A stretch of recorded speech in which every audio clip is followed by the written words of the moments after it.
in your mind how you're going to try to replace these guys for the first game? Yeah, of course we're in the process of making our plan and taking all things into consideration and coming up with different possibilities, of which there are many. Does that include, David, changing how you play? We were talking about this with LeBron. Since January, you've spaced the floor, you've played a certain way defensively. Do you have to change that? Not entirely, but missing those two pieces, obviously, there's going to be a difference in just personnel-wise what we have on the floor. We're not going to try to reinvent the wheel, but we'll make the adjustments that we have to. David, you were asked about the physicality of the series several times, and just summed it up as playoff basketball. And after Game 4, it seemed to change your tenor a little bit, put some of the onus on the referees. What changed for you in Game 4? I don't remember putting the onus on the referees. What I said was that there's a level of physicality and aggressivity that you see that I defined as playoff basketball, and I think there's also a limit, and I thought that line was crossed on more than one occasion. And that's what the league is for, to police that stuff. What's the degree of difficulty of going into a playoff game in the second round without 2 of your 5 starters? Obviously it makes it more difficult. There's no getting around that. But on the other hand, we haven't made excuses all year, and we're not looking for any special consideration, nor do we expect it. And it's not coming down the road.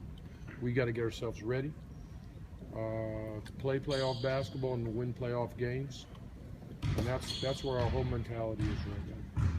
Considering all the adjustments you have to make, having the extended period of time, how much does that help? Well, having a little bit more time to prepare, does help. And we'll try to utilize that time in the best possible way. Being out for so many days now because of the fact that we finished our series early also has its degree of difficulty. But you can't have everything, so we'll deal with that too. Coach, there was obviously a mental aspect to the poise and everything that was lost against Boston. With Chicago and players like Joe Kim, potentially getting under players' skin, is there any concern about a mental lapse again going forward? Well, I don't think we had too many examples of loss of poise or mentality. For the most part, I thought we handled it extremely well, with the exception of 1 or 2 isolated incidents.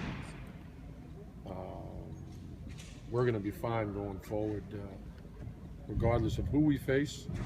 And the fact that you're quoting Joakim or anyone else is not really fair now, is it, to the Milwaukee Bucks, because they're still very much in the series. That's true. And I think that's incorrect. David, obviously you have to replace 2 guys in the lineup, but just beyond that, what are the kinds of choices and decisions you have to make in a situation like this? Like, what are the things you're working through? A lot of different considerations, different lineups, and who our opponent is going to be is also going to determine, what kind of adjustments that we'll make. So, we're still waiting to see.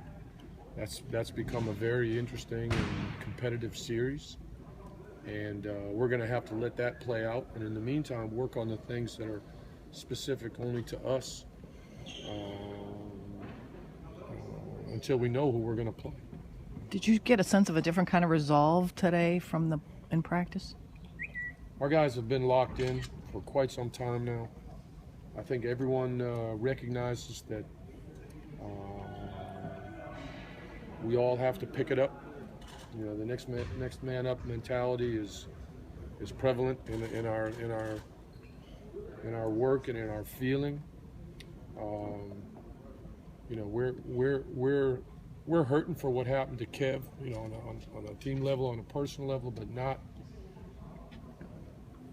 discouraged to the point where we are any less ambitious or any less hungry to continue on this path. We got JR down now for 2 games, and we'll make up for that too. because that's what we have to do, and we're determined to do so. You said at the start of the playoffs that it can't be just about